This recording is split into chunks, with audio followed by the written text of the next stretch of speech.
I'll be bouncing off the walls. That's how I like it. I like just chewed the neuro gum. Yeah. I had like a mindfulness coffee. Have her bringing me another coffee. I need all the help I can get. I'm with you. Cool. Sweet. All right, we're rocking and rolling. Chad, Awesome. What's up, dude? Nothing much. Thank you so much for having me here, brother. Dude, thanks for appreciate coming. You. Boolah, dude. Yeah, absolutely. Cheers. First one of the day. Usually I got like a little bit of rust in the gears, so this might take me a minute to get rolling. No worries. Glad to have you though, buddy. No worries. Thank you so much for having me. Grateful for y'all. Yeah. So a lot of these podcasts, the few I've done so far. Thank you, Coral. Look at this service with a smile. Grade A right there. Coffee, SETI. I have all the beverages. Thank you so much, Coral. So several of the conversations I've had have been with friends, people I've known for a while. Another great opportunity for me here is to be able to get to know people. Yeah, absolutely. Right here on the podcast. And Chad, you and I have known each other only for a short time, but I feel like it's going to be the beginning of a long relationship. Yeah, and for that, I'm grateful for. One thing I noticed that when you first walked in, you were wearing a Hope Dealers shirt, which I immediately recognized from the community, and it was just like, oh yeah, I see you, you know. Yeah. So I appreciate you sitting down with me today, dude. Absolutely. Let's start with who you are and what you do. Sure. Yeah, so my name's Chad Carpenter, and I'm a yoga teacher, mindfulness meditation teacher. And I also have a studio here in West Palm called Soul Space Yoga and Wellness, which I actually just came into ownership of, if you will. The current owner kind of wasn't crazy about being an owner anymore and just wanted to teach and stuff, so she kind of passed the reins off to me. So dude, that's huge. Yeah. How long ago was that? Officially, it happened January 1.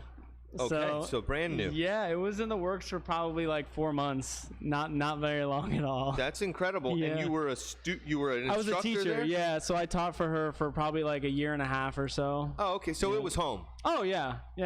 Oh, that's sure. awesome. Yeah. And so you're full ownership. Yes, 100%. So how long since the first did you start to regret being an owner of a business, or that hasn't happened yet? No, my family's business is electrical contracting. Okay. So I've, for quite a while have been involved in the management of a business and a more stressful business like construction. Yeah, absolutely. So I'm kind of used to, the management leadership aspect of it in a high stress environment. But no, man, honestly, like I love it. This is, this is my dream. It's my, it's my purpose. So it's fantastic, yeah. Dude. A lot of people have this mentality of like, oh, must be nice being the owner, or one day I want to own my own business, and they don't realize that, as an employee, you get to turn off when you leave. Exactly. You get to leave it at the job and go home and focus on your life. As an owner, you take on all these new stressors and responsibilities that can be, a deterrent, like once you get in. That's why I think they say most businesses fail within the first year. Yeah. And I don't know how much that has to do with it not being a good business model and having to do with people realize, oh shit, this is hard. But what a blessing that you're now an owner of a business in your passion. Yeah. That's incredible, dude. And congratulations, man. Yeah. Thank you so much. I mean, like you said, it's kind of like when you own a business, like the buck stops with you. So it's like, usually everybody, when shit starts going down, everybody's looking up at the next person. You don't really have anybody to look up to. You gotta figure it out. Yeah. You can look up to God and look for some advice, but I mean, at the end of the day, the lease is going to come due. Your employees need to get paid. So it's a lot for sure. But, like you said, man, when you do it within something that you truly love, it really doesn't feel like a job. It's because it's just part of the process. You know, it's just the ins and outs. That's kind of how we are here. Like, we treat this as like our second home. And we don't like to like run it like a business. We like joke. We throw a house party every day. Yeah. You know what I mean? Yeah, and, I love it. Obviously there's like, the books that you got to take care of, and you got to make sure you have the supplies and the product. But aside from that, it's like, we're blessed also to be doing something that we love. And and you know, it's just like another home for us. Yeah, and you like, I feel that like when I walk in here and like y'all are here, y'all are behind the bar serving people, connecting with people. You don't see that a lot. So like people feel that for sure. We appreciate that. And honestly, we learned our lesson in that from our last business we owned. We owned a boutique fitness facility. I mentioned to you, an indoor rowing studio called Palm Beach Row. And we built that from the ground up. Our whole plan was for it to be like a franchisable fitness model. And I had these kind of delusions of grandeur. Yeah, I'm very honest. I grew a lot as a man through that process. Yeah. Because I had these, like, I was too big for my britches. I was like an owner, you know, and I was less operator and more owner. And like we hired full staff immediately when we started, and we had staff basically running daily operations. But what happens there is you don't get to keep your finger on the pulse of the culture. You don't get to develop the relationships with the clientele. And it very quickly, after a few weeks, your business turns into something completely different. So coming into this business, we knew that we want to be, you know, the ones running the show from the very beginning. And then we were actually very lucky to have like an organic building of relationships with people who are now part of our team. So it wasn't like this forced hiring process through LinkedIn, you know. It's like people who showed up, enjoyed the space, are now part of the team. So it was very organic. Awesome. Yeah, whenever things happen organically like that, you know, again, people feel it, and like, you know, everything like starts with you. You know, y'all set the culture, you set the tone, and then everybody feeds off that, whether you mean them to or not. Like everybody really does.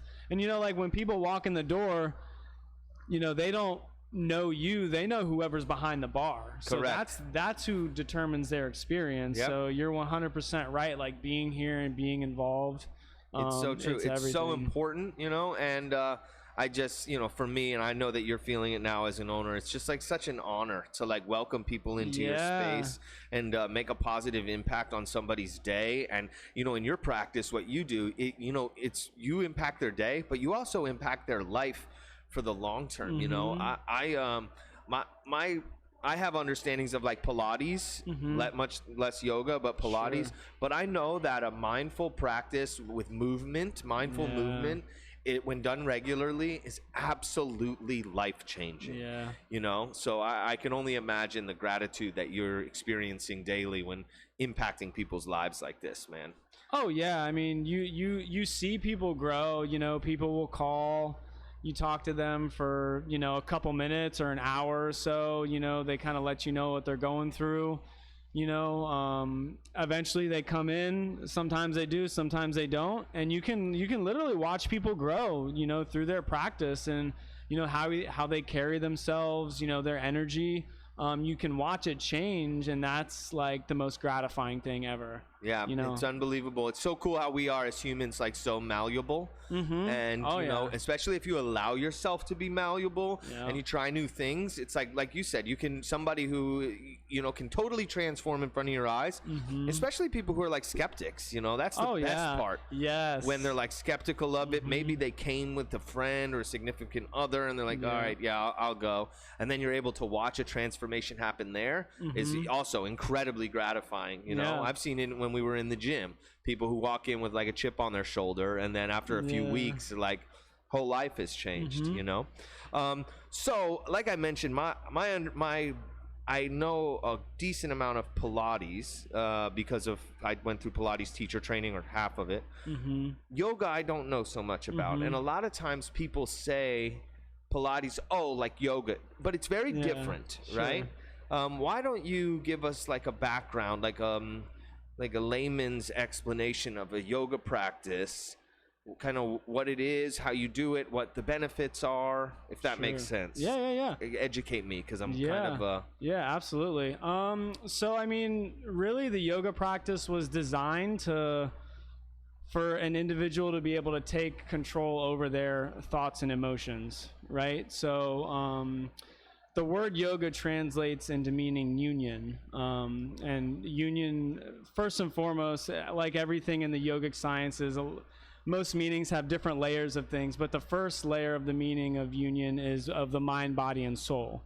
right? So what I mean by that is, have you ever been sitting somewhere, and even though you're physically sitting somewhere, your mind is thinking about something completely different, and all yet the time. You might be feeling an emotion about something completely different. Yeah, all the time for right? me. Yeah. So it's probably hard to focus or do whatever task you're trying to do in that state, right? Yes. So in those times, the mind, body, and soul are not in union.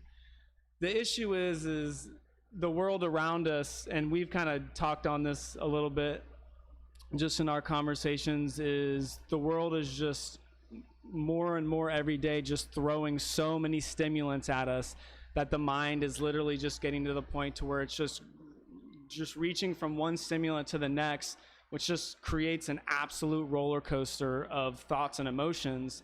And it's like it gets to the point to where you never ever really take time to kind of just focus on yourself. Yeah. Right? So this is where a yoga practice comes in, because it's a practice where you're intentionally taking time, even if it's only an hour during your day, to just focus on yourself, right? Nothing else that's going on around you matters. So important in this day and age. So important, right?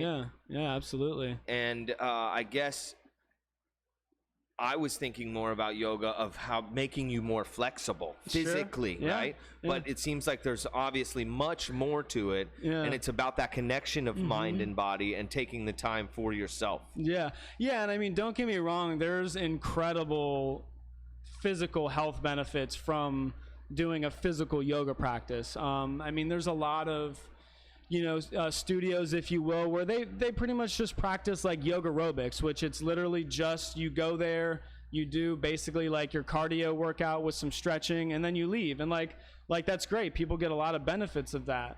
But there's definitely deeper layers of benefits for sure. Like, so for instance, let's say, going back to what I was saying of taking control of our thoughts and emotions, right? So let's say I'm in a yoga class, I see a teacher demonstrate a pose, I go to move into the pose, and then I immediately fall out, right? And then what happens? That mental conditioning kicks in. Oh, I can't do this. What was I thinking? I'm too fat. I'm not flexible enough.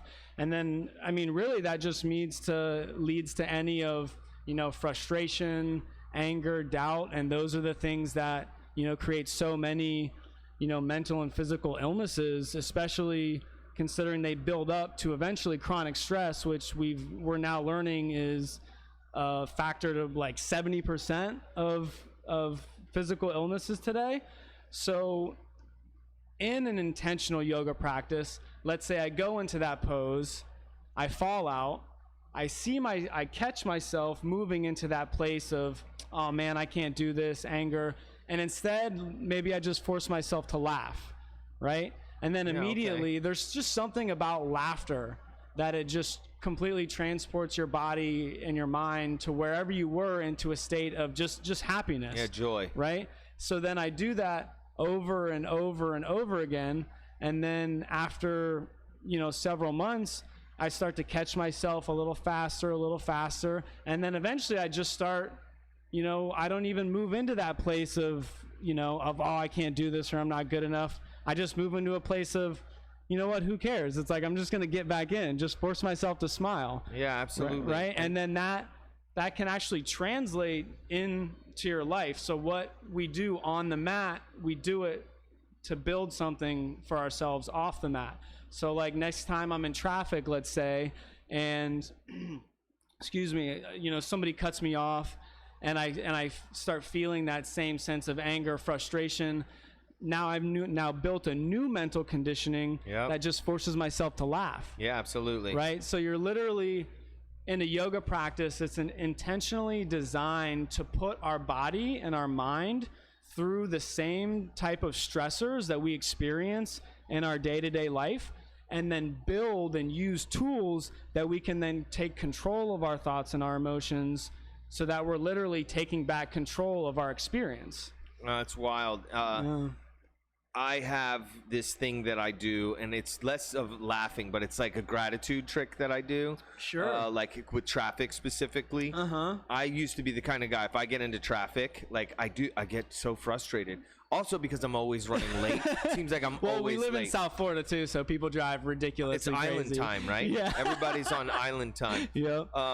But I had a shift. I don't know at what point, 5 years ago, where I realized that if I get stuck in traffic, all I do is tell myself that this is probably preventing me from, God forbid, being in a worse traffic accident down the road. Sure. And then I shift to like gratitude for the traffic, like, or thank you for this time to. Yeah. So that shift, that mental shift, or conditioning yourself to be able to make that mental shift when you come across frustrations or whatever is so powerful. Absolutely. How long have you been doing yoga, practicing yoga? Probably about 7 or 8 years. Okay. Yeah. You started off as a student. Yeah, I started off as a student, so I've had, by the age of, I'm pretty sure it was 20, I had my 3rd full ACL replacement. Holy so if you're cow. not familiar with the ACL, the anterior cruciate ligament, it's basically what connects your two, it's the main ligament that connects your knee bones. Yep. So I don't know if I just have bad knees or what, but football and basketball, I tore my right one twice and then my first one, or my left one once. God. When the surgeon did the right one the second time, he told me that he spent like the first 45 minutes of the surgery just digging out arthritis that had already built up, and was basically like, Chad, I hate to tell you this, but you just need to live like as least an active lifestyle as possible. Otherwise, you're just going to have a really poor quality of life. You're going to be in a wheelchair. At some point, probably you're going to need a cane or whatever. And that was definitely tough for me to hear, because I'm a very active person. Yeah. If you're familiar with yin and yang, yin is very still, quiet. Yang is like always active, always going. I'm yang. That's me. So being told to chill out for my life, it was, I fell into, a little bit of a state of a depression for a little bit. And eventually got to the point where I just had a decision to make. It's either like medicate so that I can, kind of lessen the symptoms, which I had already been down a path of kind of addiction with prescription pills, so I wasn't going to go back down that, or doing something proactive. So I started doing research and found that Bikram Yoga, which is like really hot yoga, you do it between like 104 and 108 degrees for 90 minutes, is like incredibly good for the joints.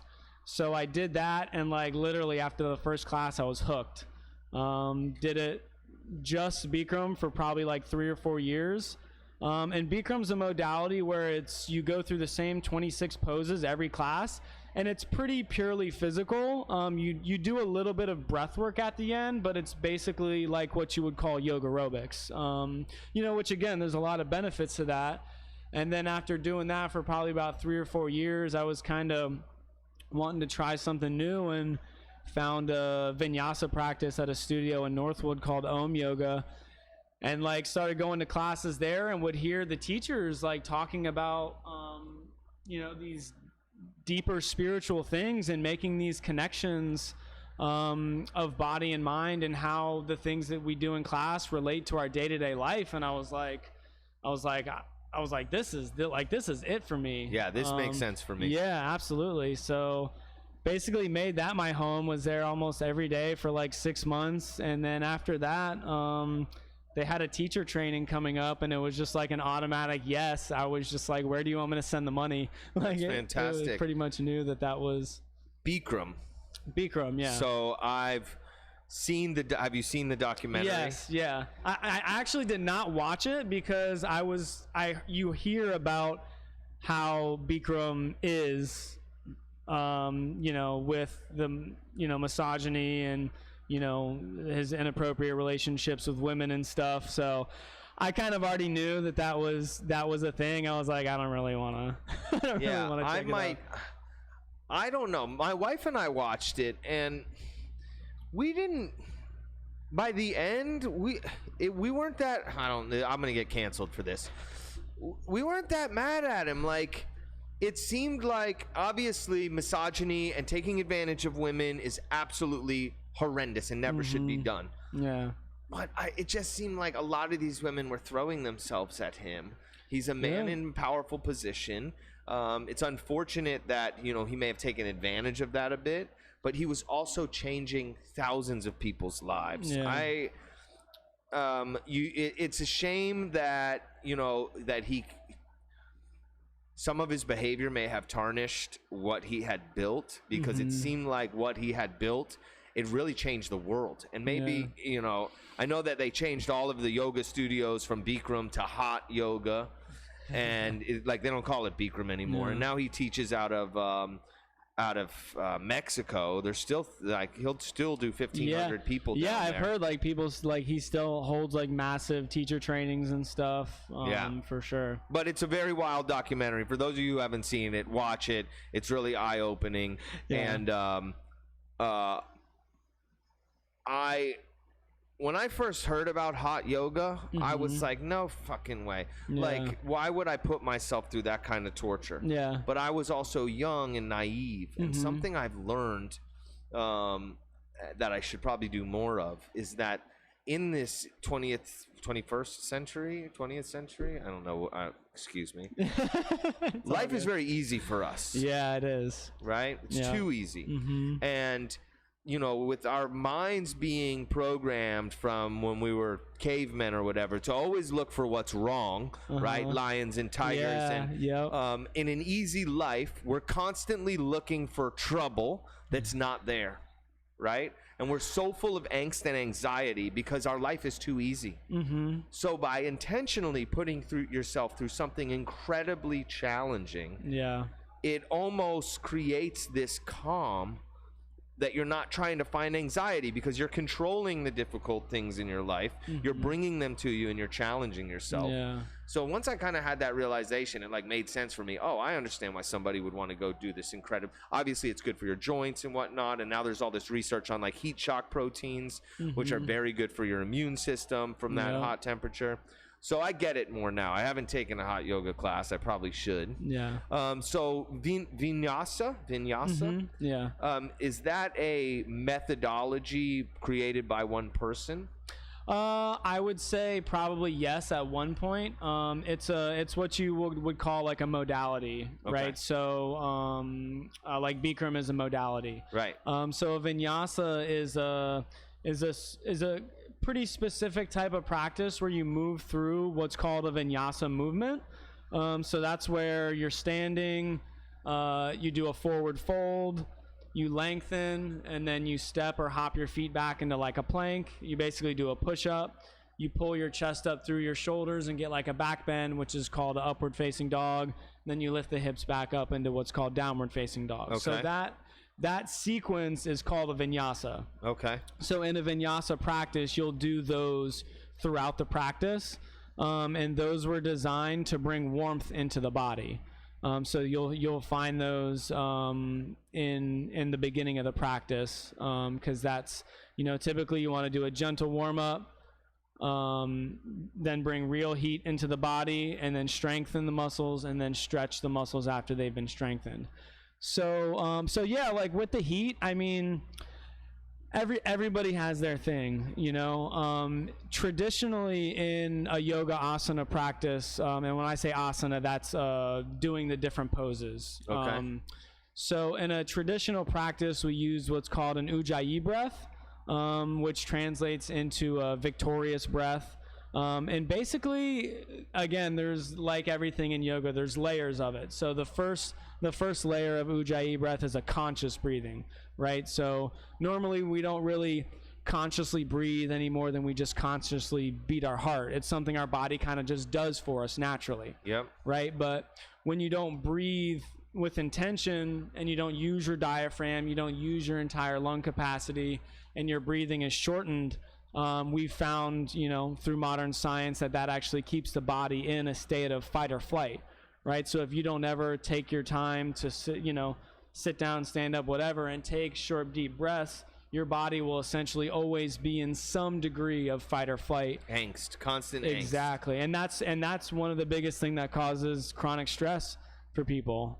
The next layer of Ujjayi breath is, they call it a constriction. It's basically using your throat muscles instead of your nostrils to pull air in and out of your body, right? So if you take an inhale and you really use your nostrils like this, see how my nostrils flex like that? Yeah. So when you use your throat, now watch me inhale now. You didn't see the flex, right? You didn't see my nostrils do this. That's because I'm using my throat to do it instead of my nostrils. And what that does is it creates a vibration in the body, and that has several benefits, but the biggest one is it warms your body up. So basically, like, you could just sit down and use Ujjayi breath, and if you do it properly for a long enough period of time, you could basically just work yourself up into a sweat. So traditionally, we use Ujjayi breath throughout the practice to warm the body up and keep the body warm so that we can safely strengthen and stretch it. And then, like you mentioned, in our modern world, we kind of use external forces to make things easier, right? Yeah, so instead of having to need an Ujjayi breath, you can just go in a hot room and do yoga. Which, I mean, there's nothing bad about that. I see. Yeah, but again, you're not getting the other benefits. It also, like, when you use it, you can literally feel the vibration, like, in your chest and in your throat. And anytime you can create vibrations throughout your torso, it's basically like giving your organs a workout. So that's always a good thing. The other aspect of it is when you can feel your breath moving through the body when you use the throat, it makes it easier to keep your awareness into your breath, right? Because that's one of the biggest things is when you're moving through a yoga practice, you want to focus on the breath as a means to internalize your awareness. So again, that's just not thinking about what the person next to you is doing or what you got to do later or something you forgot to do earlier in the day. Forces you to focus on what you're doing in that second. On your body. Yep. Interesting. So if you don't use the Ujjayi breath, again, it's not that it's bad, it's just you're not getting that other layer of benefit. Yeah, that makes a lot of sense. Yeah. Breathing is so important. Yeah, man. And what you were mentioning about this, maybe autonomous is the right word, that we just automatically breathe. Thank God, too, right? Yeah, thank God. Our body, like, it does all these things. Until I smoke marijuana, and then it seems like I forget to breathe. I don't know if I'm the only one, but every time I smoke marijuana, I'm like, I don't know how to breathe. If I don't tell myself to breathe, I'm gonna. Anyway, I digress. I think my understanding is in Western culture, in America specifically, we are very shallow breathers. Yeah, unfortunately. And what I learned in my short time in Pilates teacher training is that most of the oxygen receptors in your lungs are at the bottom and the back of your lungs. And this might have been a way for somebody to explain to me how to breathe all the way into your lungs, but we rarely fill our lungs all the way up. So focusing on your breath is so important. I can only imagine that we live with, like, not getting enough oxygen. And I try to do times where, have you ever heard of, oh gosh, what, the gentleman who does cold water therapy? Wim Hof. Wim Hof. Yeah. He's huge on breath. Yeah. Are you a fan of his methodology? I've done Wim Hof method one time. I think I'm actually going to do another workshop. I think it's like down in Fort Lauderdale or Miami. It's powerful, man. Yeah. Wim Hof method, that it is real. It is legit. So, when I did it with this couple, amazing couple out of Miami. And they did about 30 or 45 minutes just talking about the relationship of, carbon dioxide and oxygen, how we take in oxygen, our body transfers that into carbon dioxide, and that's what we expel out. And how, basically, like, your mind is often tricked thinking that it needs more oxygen, but a lot of times it really doesn't. So they took us through probably like 25 minutes of breath work.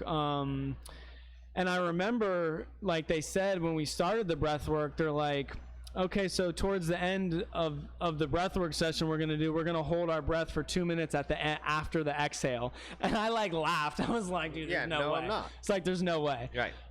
So like we slowly worked up to that. So we did some breath work, and then we held for like 30 seconds, and then like maybe a little under a minute, and maybe a little over a minute, and then by the time it came to the end, literally we were holding our breath, and it came to the 2 minute mark, and the girl that was guiding all of us, and her boyfriend was just, you know, sitting there observing everyone. She said, okay, now you can inhale again. It was crazy. I was like in this state where I was like, I'm good. I was like my body doesn't need to breathe. I was like, I'm good. And thankfully the guy was there, like he was right there. He put his hand on my chest and took a deep inhale, and that like triggered my brain that I need to like, breathe, dude. Yeah, exactly. Because they said people will go into like seizures or convulsions, you know, if you deprive the body of oxygen for too long, obviously. Right. But you can train yourself. These free divers, exactly, they go underwater for minutes, like long. Yeah. I should look it up, but 5-6 minutes. Some of these people, I believe, are underwater. Yeah, and what's crazier is the further you go down, the more your lungs literally just like shrink. So they have such less lung capacity, and they're still able to hold their lungs. It's nuts. What I've learned is what you mentioned is that it's not your body having a lack of oxygen that is forcing that inhale response. It's your body having an intolerance for the CO2. But you can train your body to be able to have a tolerance for that CO2. Nice. And you can hold your breath longer. Yeah. Wim Hof is a very interesting guy, man. Yeah. I have seen some stuff about him where he was able to use, he's also really big on mind over matter and willpower. Yeah, that's it. And I saw something where they injected maybe a bacteria into him or a virus of sorts under the guide of doctors. He was then able to focus on killing the virus and was able to do it with his mind by focusing on expelling it from his body. This sounds like like total quackery, but he's done it multiple times with doctors there with him, and they said, well, it's gone, so you must have been able to do this somehow. So because of him now, I finished my showers with 2 minutes of cold water and breathing at the end. I've tried it, I guess. Oh, it's brutal. Yeah. It doesn't get easier. Oh, yeah. It doesn't get easier. And I say it like I do it every time. Every time I do it, I'm like, all right, here we go. I got this. And then like about a minute in, I'm like, oh, this is terrible. But it's like, I've learned about heat shock proteins and then cold shock proteins, where your body like goes into this like, oh shit, I might die. So it creates these proteins that are very good for your immune system, which is I think why people are doing these like ice plunges. Have you done anything like that? So we did that towards at the end of our Wim Hof method. We did the breath work. And then we did these really cool like standing like warming exercises where you do things like hoo-ha's, where you're like standing kind of in a squatting position, and you like go like hoo, ha, hoo, and you're basically just bringing warmth into the body to prepare it for the plunge.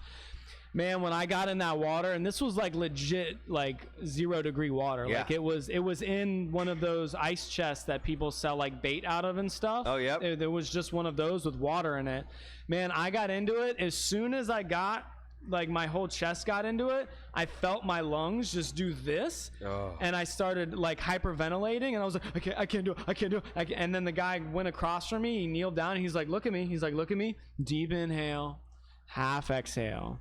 Deep inhale, half exhale. He's like, take your hands under your armpits, feel the warmth. He's like, feel the warmth on your chest. And he calmed me down, and I was able to stay in there for 3 minutes. But that first 3 minutes? Yeah. Dude, that first like 10 seconds, I was like, there's no chance. I was literally hyperventilating. Like, right. Yeah. So I mean, just like Wim Hof and yoga, the process is different, but you're doing the same thing. You're putting the mind in a state of fight or flight, and then you're practicing tools, primarily breath work, to calm the nervous system down and show yourself, I'm fine. I can just sit here and breathe You know, so if you're in some crazy lunge twist where you feel like you can't breathe in a yoga pose, you do the same thing. You just focus on your breath. You take as deep and slow a breath as you can. You calm yourself down. And again, you do that day in and day out, week in and week out. You build up that, you know, it's basically habitual. Right. And then when you're out at work or in a stressful situation, and when normally you would have just been so emotionally driven by the situation, you can sit back and say, no, my body and mind have been here before. I know how to sit here and breathe. Now let me think about this. Exactly. The mind is an unbelievable thing that I think we still don't fully obviously understand. Yeah, no way. You know? Have you ever heard of Joe Dispenza? I don't believe so. Yeah, so he was a surgeon, and he got into a bad, I think it was a bicycle accident. He got hit by a car, I believe. And basically I couldn't tell you all the different like parts of his vertebrae and all the scientific names, but basically like his entire spinal cord was just jacked. And, you know, they were trying to push all these crazy surgeries and things on him. And he basically just said, like, no, I'm going to find a way to just heal myself just through my thoughts, essentially. And he legit did it. And now that's what the guy does. He teaches other people to do that. He has all these guided meditations that you can listen to. If you want to check out a really cool documentary about the power of the mind in that regard, then like its ability to heal, there's a documentary called Heal. It's Heal, like heal yourself. I want to say maybe Amazon Prime. It's either Prime or Netflix. I wonder if I've seen it. Sounds familiar. It's really good. But he's like the main narrator of, and then they have other like energy healers and Reiki practitioners and things like that. But he's like the main narrator of that documentary. It's like, you know, the placebo effect. Absolutely. Right? Yeah. It's so real that there's actually a name for it. Yeah. And that all of our medicines and different things have to go through placebo trials before we're allowed to take the medicine. Yeah. And so often people get positive benefits from sugar pills because in their mind they were taking the medicine and they got better. And they believed it was healing them. That is mind-bending to me, right? There's also a story of the antithesis of that. There was a gentleman who was involved in one of these trials, right? And it was like a type of medication. I don't remember specifically what the medication was for, but he had the placebo pills, right? Yeah. He rushes into the hospital one day saying, I took a full bottle of pills and I'm dying. I wanted to kill myself. I took a full bottle of pills. And his vitals are crashing, right? Everything is crashing. And he's like, you know, gonna die. I guess they find the medication that he took. The doctors contacted the people who he got the medicine from, and they came in and said, you know, these are sugar pills, right? And as soon as he found out that he was taking sugar pills and it wasn't real, his vitals all started to come back up.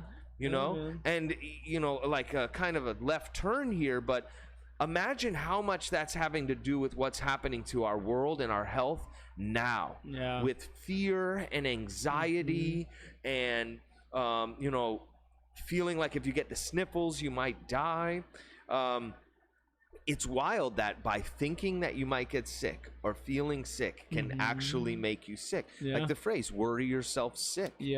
You know, I've heard somebody say that if you feel under the weather, you know, a lot of times you're like, oh, I'm so sick.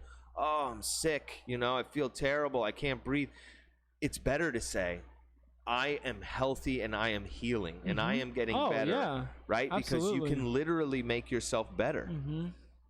Perception is everything. I mean, how you're, you know, what we go through, obviously you can go through traumatic physical experiences in your life, but aside from those moments, it's not what we're doing that's dictating our experience. It's how we're perceiving what we're doing that dictates our experience. So true. Yeah. So like, for instance, let's say you and I were sitting here and a clown walked through the door, right? Just a dude just in a full clown outfit. Me, I'm gonna be rolling on the floor hysterically laughing. You or someone else may be overcome with sheer terror and fear. Oh, yeah, that would be me. And look for the nearest exit. That would be me. I would think it was the Purge. Remember a few years ago when clowns were walking around like dragging big swords behind them and shit?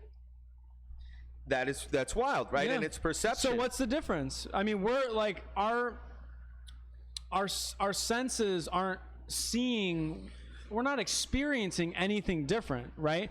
But we've had past experiences that we now have attached a perception to someone with a clown. For me, it's hilarious. For you, it's terrifying. We're seeing the same thing, but because of our past experience, our past experiences, and we're not able to consciously build this mental conditioning. It happens unconsciously. So that first feeling we have, it happens enough times, it just becomes habitual.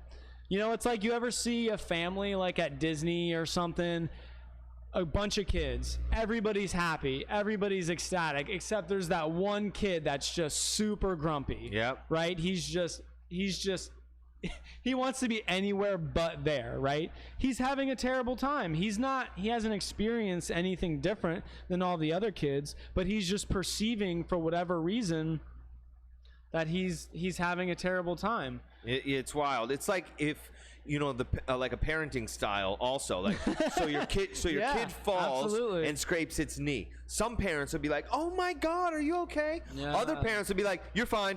You're fine. You're fine. Get up." I know. And you can watch the two kids' responses.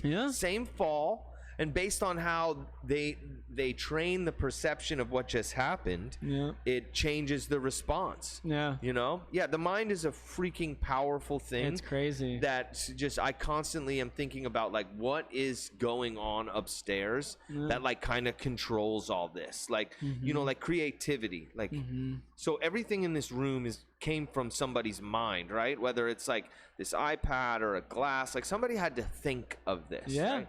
But where did that come from? Like, people talk about the muse and stuff and like creativity. I wrote music for years, and I never really like wrote lyrics down on paper. I would just kind of like pace around the room and come up with lyrics. And the best songs I came up with, I felt like I didn't even write them. Like, they just came to me. And I think sometimes, there's this connection that's happening with some sort of spiritual level or something that is kind of making all this shit work, and our mind is like the key to that. And there's like biochemistry that's happening and energy. And I wonder, and I'm sure a lot of that shows its face in a yoga practice, right? Because it's all of this mindfulness that you're connecting with your body. Exactly. I mean, everything comes from source, and we're perpetually connected to source, right? The question is whether we're open to it or not, or have we closed ourselves off to it or not, and that's why there's some people that, regardless of their education, they just always know what to do in situations. They always have good ideas that are successful. And then you have the polar opposite. Some people that have been given every opportunity to succeed, they just can't figure it out. And it doesn't make them a bad person. These are things that we do unconsciously, right? Most of the things that we do, that's just been conditioned into us. It's become who we are, but it's not a conscious action. I mean, we do so many things unconsciously, and if you really thought about it, you're like, well, why do I even want to do that? It's because, and it's the social norm. And there's that nature versus nurture whole thing too. Like, a lot of times you don't realize, some of your behavior is just built in, but as I've gotten older, I start doing things and I'm like, oh my God, I'm becoming my father. Oh, so much. Or I'm becoming my mother. And it's like, is that because I saw them doing those behaviors? Or is it just like part of like the heritage and the line, Talk to me about source, because I've heard this terminology, right? And I also wanted to talk about how much is yoga, like, and religion, or spirituality? How much of that is connected? And when you talk about source, are we talking about what some people would consider to be God? Yeah, absolutely. How do you perceive source, and is religion a part of your practice? Or, and I hope I'm not getting too personal no, that's here. fine. No worries. But I'm really intrigued by that. Yeah. You know? Yeah, I mean, so, you know, traditionally, like yoga practices, and, you know, this was, keep in mind, up until 400 years ago, a yoga practice was literally just sitting, you know, in a comfortable seated position, doing some breath work and meditating. It wasn't until several hundred years ago that yogis realized, you know, our modern eras and lifestyles are becoming so hectic that the mind and the body is always so stressed. So we need to develop physical practices to loosen the body up, to strengthen the body in order to be prepared for meditation. In my opinion, I've come to believe that every piece of life is just an expression of divine energy. And what I mean by that is, you know, in modern science, we've come to understand that energy is neither created nor destroyed. Right? And everything is energy. Right? That's what Albert Einstein said. Everything is energy. That's all there is to it. Point blank, everything is energy. So if you kind of combine those two understandings, well, if everything is energy, and energy is neither created nor destroyed, but one day, like, this body that I'm within, like, it's gonna die, and it won't have any life to it, right? So I kind of like to think of every piece of life as just a conduit for divine source, right? So the same divine energy that is flowing through me and giving my body life is the same divine energy that's flowing through you, that's flowing through every tree, animal, creature. The only difference is my unique expression of that divine energy has cultivated, it's manifested as its own unique expression that is Chad, that is Blake, right? And that's one of the teachings of a yoga practice, of the spiritual teachings. It's that understanding that everything is you and you are everything. So seeing everything as yourself and yourself as everything, right? So when someone cuts you off in traffic, instead of getting mad at them and saying, oh, they're an asshole, they're trying to ruin my day, say, man, they probably have somewhere, they're probably late for work, you know, they're probably really stressed out. I've been there.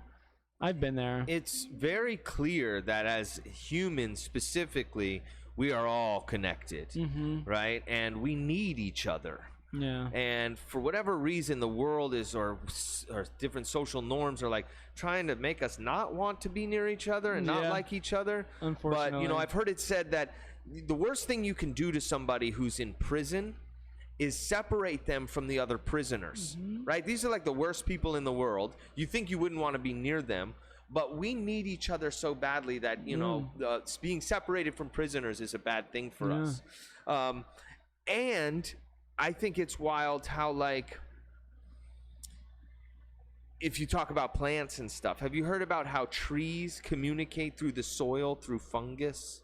Oh yeah. I mean, I've heard a little bit about it. Yeah, so there's like, there'll be trees in a forest. One tree a mile away will be sick. The other trees will send it nutrients through the ground. This sounds like black magic, but it's like something you see in Avatar, you know? And I agree completely that we are all connected, and there is this energy that is flowing through all of us, and some people are more in tune to it than others. Yeah, absolutely. Right? And like you're saying about energy can't be deleted, it can only be changed.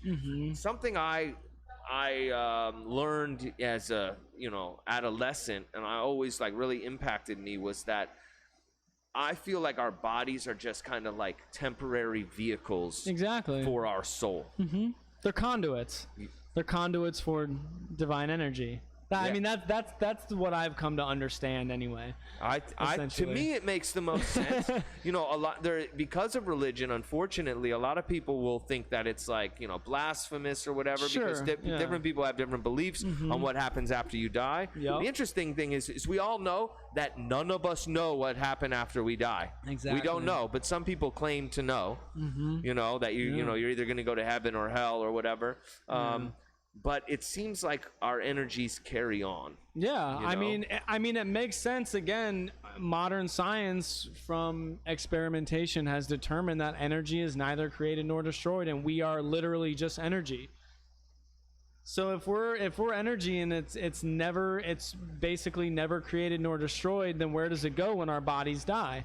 I have no idea. Yeah. I love the idea that eventually my soul will find another conduit that it deems suitable to re-express itself in, you know. But I mean, like, going back to the connection, I mean, not even just human beings, but like the relationships that we have with plants, like literally what we breathe is what they basically expel as an oxygen. What we expel is what they take in as in carbon dioxide. It's literally the most profound symbiotic relationship that I've literally you could ever never think thought about of it that way. Yeah. I've literally never thought about it that way. I mean, we literally couldn't exist without trees, and they couldn't exist without mammals either. They need our carbon dioxide just as much as we need their oxygen. That is a wild thing to think about, and especially because we are just like chopping them down in you know, crazy numbers. I think Elon Musk put a thing together that if you can figure out a way to take carbon dioxide out of the air and turn it into oxygen, we'll give you like $10 million. And it's like, how about we plant trees? Yeah, like let's just, like, Mother Nature figured this out so long ago. Correct. All we have to do is not mess it up. Correct. That's literally, we just need to not mess it up. Yeah, how about trees? Can we start with trees? Can we start with not chopping down the Amazon? He should have brought them a tree and said, "Give me my $10 million." Yeah. It's unreal. It's crazy, man. Unreal, man. Yeah, I think you've seen Avatar. Yeah, oh yeah. There's something about that movie that just like really shows, and it's interesting that it's painted as fiction, but it really shows that like the connection between us. I'm like, oh, that's us. Yeah. You know, that's us connecting with Earth, and how there's certain powers that, you know, only see money or whatever, or like, and just will like dig up the Earth to get these natural resources and whatnot. It's a wild world that we live in, man. Yeah. Chaturanga. Yeah. Am I pronouncing that correctly? Yeah, essentially. So, your name's Chad. Yeah. I didn't realize that. I think, is it a yoga practice called Chaturanga? Yes, with a T. It's a pose, basically. That's Sanskrit for the pose that's essentially a push-up. Okay. It's called Chaturanga. Okay. Yeah. So it was just like. Yeah, perfect. honestly, it's funny, like, when I taught the very first class when I got certified, I had like 4 or 5 friends come that are like never done yoga. And my one buddy, Evan, took my class and he heard me say Chaturanga 3 or 4 times during the class. And he's like, after class, he's like, "Bro, that's you." He's like, "You're Chaturanga." And I was like, "Oh, that's so cool." I was like, so it's kind of like a joke, but I don't know. I love it. I think love it's it too, funny. because I didn't know what Chad with the T. I didn't know what that was, and I thought it was just like a creative name for your wellness. with Chad, and then I was doing a little bit of research, and I'm like, oh, I see what's happening here. Yeah. So Chaturanga, is it Ranga?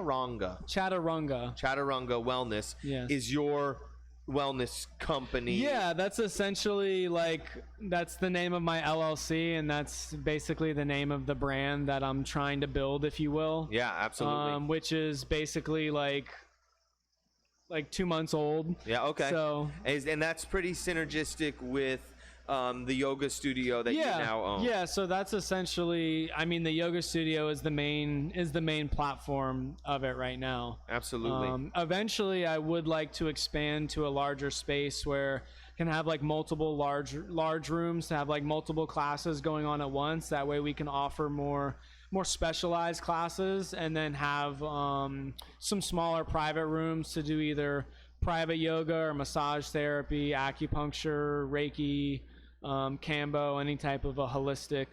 Kambo. Yeah. Kambo. I think I just talked to my friend John about this. Yeah. Is this with the It's the frog toxin. the frog? Yeah. Have you done that? No, I haven't. I actually, one of the guys that practices at the yoga studio just got certified to administer it not that long ago. So I'm definitely planning on doing it. My friend John from Poseidon's Botanicals was just here talking with me, and he told me about his whole experience and purging and it's intense. Yeah, it sounded. It's a similar.